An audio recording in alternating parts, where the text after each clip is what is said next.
Yo, what's good, everybody? Welcome back to another episode of the Los Angeles Lakers MyNBA series. And in this episode, we are recapping the season and seeing what happened around the league and also what happened with our team to end the season. Now, we did win over 60 games. As you can see, our playoff matchup is also set, but we'll get into that in just a second. We finished 65-17, so a very impressive record. I think we were 57-15 when we recorded that next game, so we lost 2 games after that. But we finished with the best record by far in the league. We finished with the best home record, best road record. I don't think those are really updated. The point per game, obviously number 1, and our defense, number 2 in the league. So what a far cry from what we usually have been that whole season. We really locked in defensively at the end of the year. Our point differential was the best. Let's look at our advanced stats. I think that's something that can show our last playoffs. Team stats. Go to advanced and look at our offensive rating. Number 1. Our defensive rating was 7th, I think. So solid rating differential. Obviously number 1 though. And we had a very good season, followed by Vander Williamson winning his 2nd MVP award in 3 years. That's unbelievable. You look at his stats, it makes sense, and he's on the best team in the league by far. 27 points per game, 6 rebounds, 10 assists, 2 steals, 2 blocks, 56% from the field, which is ridiculous for a guard, 8% from the free throw line, 43% from downtown. That is an unbelievable season for him. Frank Neal, the number 1 pick in the draft, wins Rookie of the Year. Dylan Harper wins 6th Man of the Year, and now he's starting in the playoffs, even though he did not have a good game at all. Wow, that's terrible. Victor Wembanyama, Defensive Player of the Year yet again. This is his 3rd in 4 seasons. Yeah, he won his rookie year, and then he lost to Giannis in 2025, and then he's won every one since. So that's pretty much his award. Jaleel Bethea, pretty cool, winning the Most Improved Player. Numbers jumped on a really bad Jazz team, but you can see the improvement is there. Giannis wins Clutch Player of the Year. Another great season for him. I think he was top 3 in MVP voting. Darvin Ham, and I don't know who the fuck that is. We win a lot of awards. If we look at the All-NBA teams, obviously Vander Williamson is first, but this is his 3rd All-NBA team. All-NBA first team, which is insane. He made All-Defensive first team again. Let's see. It's Scotty Barnes, All-NBA third team. That's really cool. Defensive team, Vander Williamson on there. And solid group. But we're playing the Pelicans. This is going to be a very, very good matchup because this is a team that we lost to last year. If you look at their roster, it's the same as last year, but they added Rudy Gobert. I don't know why they're not starting Herbert Jones. I don't know. You could fool me with that. But if you look at the season that they had in terms of individual, they didn't really miss a ton of games, which is weird why they were this bad. They only had 4 10-point per game scores. I mean, you could count Aaron Wiggins at 9.9. But Zion had another amazing season. That's just who he is at this point in his career. He's an amazing player. Brandon Ingram, pretty good season. His scoring did go down, though. It's the least amount since he had in Los Angeles. DeJounte Murray's scoring went down a little bit. They picked up Nick Smith, who was the 6th man, and his scoring went up. So nice to see that for them. Aaron Wiggins, his scoring went up too. And Herb Jones, I think his scoring went down. And then you have Rudy Gobert back in your defenses, which is one guy that Vander Williamson's not, amazing at going at. He hit a 3 one year. That's crazy. But he's not, he hit 2. Okay.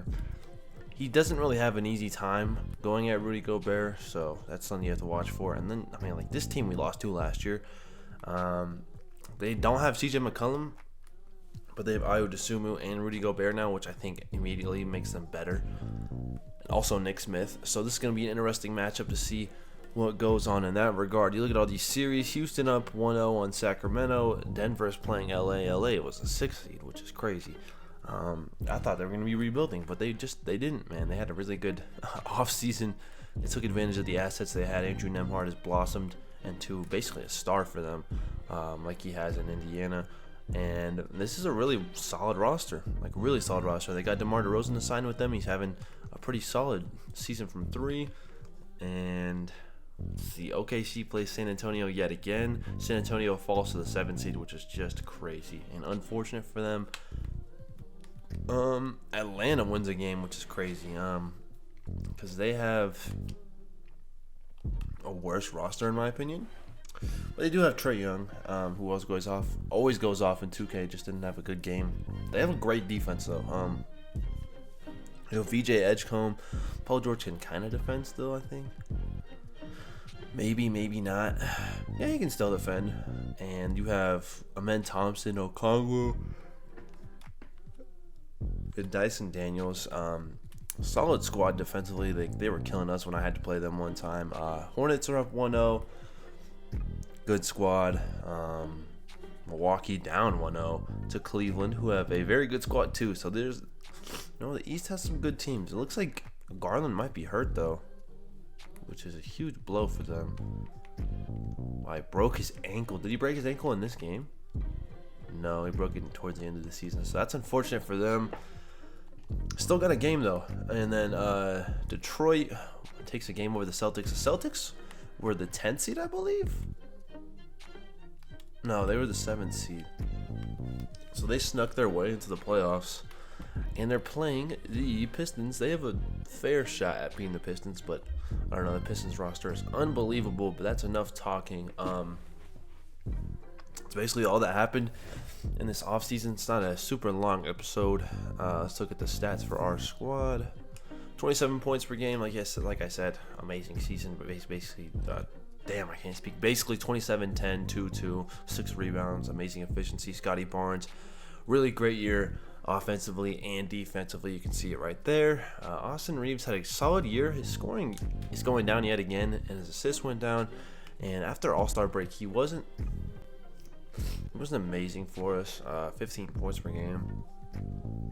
It was a whatever type of season for him. 39% from 3. So we'll see. Did I say 5 turnovers? I said 5 field goals made. Quentin Grimes after All-Star break was amazing though. 11 points per game, shooting the lights out, of course. Mark Williams, solid season. Miles McBride was also amazing after All-Star break. I mean, look at that leap. 5.1 points over what he usually does, and he's shooting 42% from 3.